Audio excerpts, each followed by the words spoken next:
오늘 살펴볼 제품은 삼성의 갤럭시 A32라는 스마트폰입니다.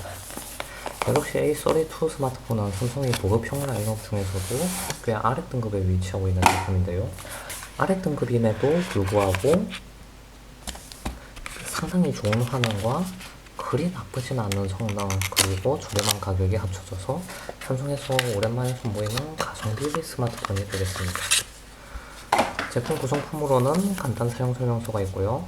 케이스랑 스마트폰 보호 필름은 기본으로 제공되지 않습니다. 그 다음에 스마트폰 본품이 있고요. USB Type-C 2A 케이블이랑 유심 제거 핀, 그리고 15W 충전기가 들어가 있습니다. 이 제품은 15W 고속 충전까지만 지원하는 제품이기 때문에 적당한 선택으로 보이죠. 그런데 요새 스마트폰 제조사들에서 충전기를 제외하는 그런 케이스가 많이 늘어나고 있는데요.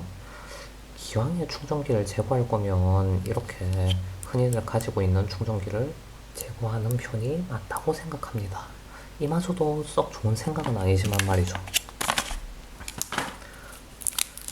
삼성 갤럭시 A32는 전면에 인피니티 U 디스플레이, 흔히 말해서 노치 디자인을 하고 있고요. 상단부에는 2차 마이크 하나, 왼편에는 유심 트레이, 하단부에는 3.5mm 이어폰 잭 하나, 마이크 하나, USB Type-C 포트 하나, 스피커 하나, 측면에는 오른쪽 측면에는 전원 버튼이랑 볼륨 조절 버튼, 후면에는 쿼드 카메라가 있습니다. 쿼드 카메라의 재원 구성은 같이 띄워드리는 화면 참고해 주시고요. 디자인을 살펴보자면 이쪽 면에는 글라스틱 재질이 사용되어 있습니다. 쉽게 말해서 그냥 플라스틱 재질이거든요. 유리 느낌으로 가공되었다는 그런 말입니다. 근데 삼성의 글라스틱은 초기에는 이쪽에 비판사가 되면 상당히 일렁거려 보인다던가 아니면 플라스틱 질감이 그대로 느껴진다던가 하는 단점이 있었는데요. 갤럭시 A32의 글라스틱 같은 경우에는 빛 일렁임도 많이 잡은 편이고 느낌도 매끄럽게 잘 가공되는 등 나쁘지 않은 모습을 보여주고 있어요. 그리고 색깔도 잘 나왔죠. 제가 사용한 색깔은 어썸 바이올렛인데 어썸 화이트 또는 어썸 블랙 같은 색깔도 괜찮은 편이고 바이올렛이 상당히 잘 나왔어요. 파스텔 톤으로 연하게. 갤럭시 A32의 성능 이야기를 잠깐 해볼게요. 흔히들 사용하는 긱벤치 벤치마크를 한번 돌려봤습니다. 싱글코어 기준 361점, 멀티코어 기준 1186점의 성능을 기록했는데요. 이 점수를 한번 살펴보면 싱글코어 성능의 경우 샤오미 홍미노트 7, 퀄컴 스냅드래곤 660을 탑재한 제품보다 살짝 높은 그 정도를 보여주고 있습니다. 스냅드래곤 660이 현역으로 사용하기에 꽤 괜찮은 제품이다라는 걸 생각해 본다면 싱글코어 성능은 나쁘지 않은 걸로 볼 수 있죠. 멀티코어 성능 역시 스냅드래곤 660이랑 비슷한 수준으로 측정이 됩니다. CPU 성능만 보자면 이 제품은 가격 대비 괜찮은 제품이다, 이런 걸 확인할 수 있죠. 긱벤치의 그래픽 스코어는 1094점을 기록하고 있습니다. 1094점의 경우 스냅드래곤 660이랑 730이 중간 정도로 확인되는데요. 스냅드래곤 660이랑 730 모두 고사양 게임을 즐기는데 부적합한 프로세서라는 걸 생각해 본다면 게임용으로는 별로 추천할 만한 제품이 아니라고 봅니다. 갤럭시 A32는 64GB eMMC 스토리지를 사용하고 있어요. eMMC 스토리지를 사용하고 있어서 동작을 하는데 반응이 한 박자 굼뜨다던가 아니면 로딩을 하는데 시간이 많이 걸린다던가 그러는 단점이 있는데, 이 단점의 경우에는 저가형 스마트폰을 사용해 본 분들이라면 대부분 알고 있을 거예요. 터치했을 때 잠깐 멈칫하는 그런 느낌이 있는. 하지만 갤럭시 A32는 그 중에서는 꽤 좋은 편에 속한다, 이렇게 확인할 수 있습니다. 연속 읽기 300메가, 연속 쓰기 250메가/s 수준이 속도가 나오고요. 랜덤 읽기 100메가, 랜덤 쓰기 63메가/s 정도 수준이 나옵니다. 이 MMC 기준으로는 나쁘지 않은 편이지만 UFS 스토리지를 사용하는 제품에 비해서는 많이 떨어지는 것을 확인할 수 있죠. 그래서 한 박자 느린 그런 단점이 해결은 안 됐어요. 하지만 크게 불편함 없이 사용할 수 있다, 그 정도의 장점은 있습니다. 그리고 3D 마크 와일드라이프 테스트를 한번 해봤습니다.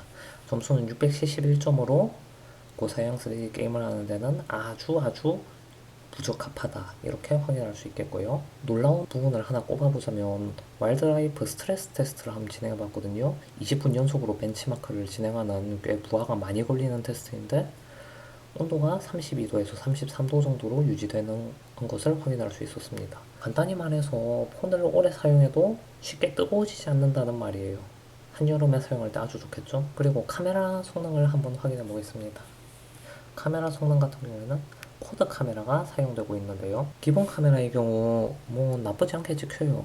나쁘지 않게 찍히는데 색깔이 살짝 강조되는 느낌? 뭐 채도가 살짝 올라간 느낌입니다. 개인적으로는 약간 푸릇푸릇한 느낌이 섞여 있는 그런 거를 확인할 수 있고요.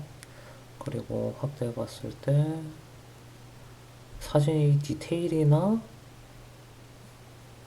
명암 대비 그런 부분은 꽤 괜찮은 편입니다. 어두운 부분에 노이즈가 살짝 끼는 거는 나쁘지 않은 수준이고요. 배경을 날린다던가 bokeh 효과를 보기에는 조금 부족하지만 스마트폰 카메라 치고 뭐 이 정도면 크게 나쁘지는 않은 것 같습니다. 고급형 스마트폰 카메라를 자주 사용하는 건 아니라서 저가형이랑 비교하면서 이야기를 드리고 있는데요. 저가형 치고는 이 정도면 꽤 괜찮은 편이에요. 색깔이 조금 아쉽긴 한데 뭐 이 정도는 밝은 야외에서 찍으면 아주 잘 나오겠다는 그런 느낌입니다. 실제로 그렇기도 하고요. 어두운 곳에서는 뭐 썩 좋진 않지만 괜찮은 편이네요. 개인적으로 아쉬운 점은 OIS가 탑재되지 않아가지고 손떨림에 좀 약하다 그 정도 아쉬움이 있습니다. 초광각 카메라의 경우 확실히 메인 카메라에 비해서 떨어지는 화질을 확인할 수 있습니다. 해상도가 낮은 것뿐만 아니라 노이즈가 더 낀다던가 아니면 사진의 디테일이 살짝 죽는다던가 그리고 색깔이 살짝 더 뒤틀린다던가 그런 느낌이 있어요. 그래서 초광각 카메라는 빛 확보가 잘 되고 손떨림을 많이 방지할 수 있으면서 뭐 제한되는 환경이 아니라면 사용하지 않는 걸 추천할게요. 줌의 경우 디지털 줌을 사용하기 때문에 이거는 별로 사용하지 않는 걸 추천하고요. 최대 10배 줌까지 가능합니다. 10배 줌을 하게 되면 뭐 이런 느낌입니다. 배터리 경우 5000mAh의 배터리가 들어가 있습니다. 삼성전자 어댑티드 패스트 차징을 이용해서 최대 15W 고속 충전이 가능하고요. 충전 속도가 뭐 요즘 나오는 스마트폰에 비해서 빠르진 않죠? 아쉬운데도 쓸만은 하니까 그거는 넘어가도록 하고요. 저사양 AP를 사용해서 꽤 괜찮은 배터리 타임을 보여주고 있습니다. 저 같은 경우에는 스마트폰을 별로 자주 사용하지 않아요. 그래가지고 최대 2일까지 찍히는 그런 걸 확인할 수 있고요. 스마트폰을 많이 사용할 때는 한 만 하루 정도? 그 정도 가는 거를 확인할 수 있습니다. 스피커 같은 경우에는 아래에 모노 스피커가 하나만 있어요. 그런데 저가형 제품답지 않게 꽤 괜찮은 편이고 뭐 저음이 빈약하긴 하지만 소리가 꽤 균형 잡힌 편이에요. 그래가지고 개인적으로는 꽤 마음에 드는데 하지만 여기 아래쪽으로 돼 있어가지고 뭐 손 닦거나 할 때 가려지는 그런 단점이 있겠죠? 삼성이 저가형 스마트폰은 뭐 이쪽 편에 스피커를 놔두는 경우가 많던데 왜 이쪽으로 다시 옮겼는지는 모르겠지만 개인적으로는 옆에 있을 때가 좀 더 마음에 들었어요.